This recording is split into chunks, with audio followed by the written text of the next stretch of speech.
the show at middlegradeninja.com, where you can find interviews with hundreds of different literary agents and publishing professionals, including today's guest, literary agent Elana Roth Parker. Elana, how are you today? I'm good. Thanks so much for having me. Thanks so much for being here. This is going to be a wonderful conversation. I know we're going to learn a lot. If you would just start by giving kind of the esteemed audience a little bit of an overview of your professional background and where you're coming to us from.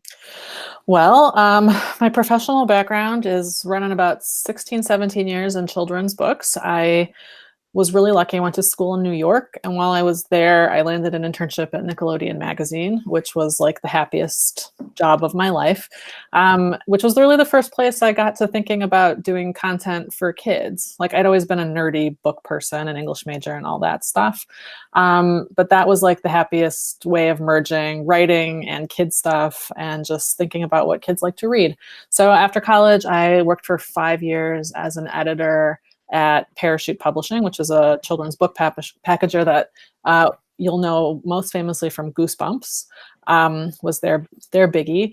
And after 5 years of doing that, I switched to being an agent. So I've been agenting now for over 10 years, with some stops. You know, I've had some day jobs, as a lot of agents do. I've worked in marketing at tech companies and nonprofits, learning that side of the field, which is, I think, pretty good actually for the agent hat I wear most of the time.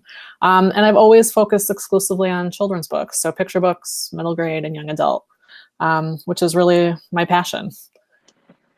You're in the right place. That's my passion too. Plus, most of our listeners, we're gonna get along famously. Great. So I have to ask, because I was very jealous when I was reading your bio to have worked with Nickelodeon Magazine. What was that job like, and what did that teach you that you've been able to bring forward in your career? I mean, really, it was an internship, and I also did some freelancing for them on and off. I mean, what it taught me was what a group of adults that really enjoy having fun looks like. Like, that was really, it was such a happy workplace because the people who were there were so creative, between the art directors and the artists and the editors. The editorial meetings there were just laughter, you know, coming up with silly ideas. And it was Nickelodeon, so it had to be silly. Like, one of the first issues I worked on there was the gross themed issue. And, you know, like that, if you want to talk about slapstick funny laughter, like, it's grown-ups picturing, like, what can we research on gross topics that kids would think is really funny? So as an intern, you know, my job was to facilitate a lot of that research. And it was around the same time that, like, the first Harry Potter movie was coming out. So, I mean, along like 2000, 2003, whenever I was in college, so it was a long time ago. I can't remember that far back. And I had to call Jelly Belly, the factory, because the editors wanted to know how they got the booger flavored jelly bean to taste like boogers. And they wouldn't tell me. But I was sitting in my cubicle with just gaggles of editors, like, around my cubicle, watching me have this phone conversation with some poor customer rep, you know, at Jelly Belly, being like, are you really telling me that nobody picks their nose to taste test for the booger flavored jelly bean? Somebody does. They're just not copping to it. They just wouldn't cop to it. They did tell me that the vomit flavored jelly bean was modeled after pepperoni pizza. So that's my memory for you from very many years ago. But it really was like, what's it like to think about what kids are interested in?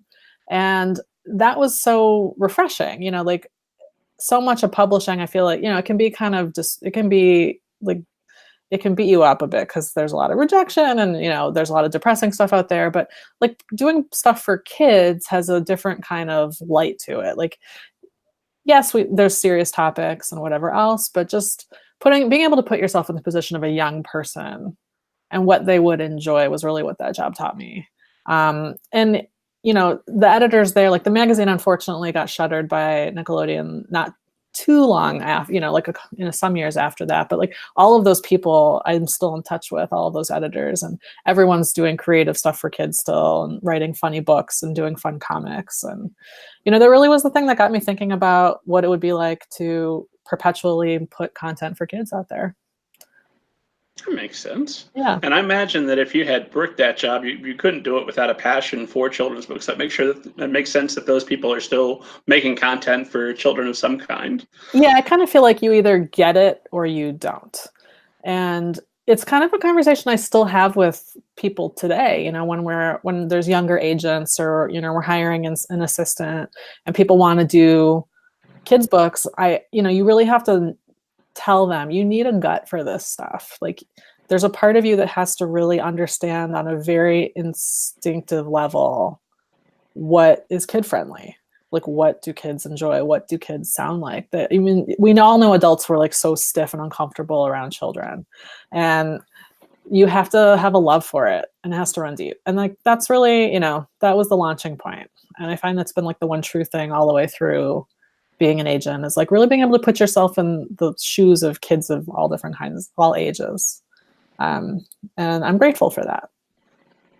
Makes sense. I was just thinking I have a somewhat tragic Nickelodeon story that I'll probably never have another opportunity to share. So very quickly, I went to see a live taping of Double Dare here in Indianapolis in middle school.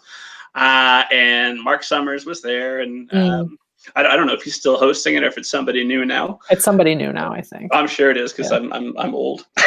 Well, yeah, me too.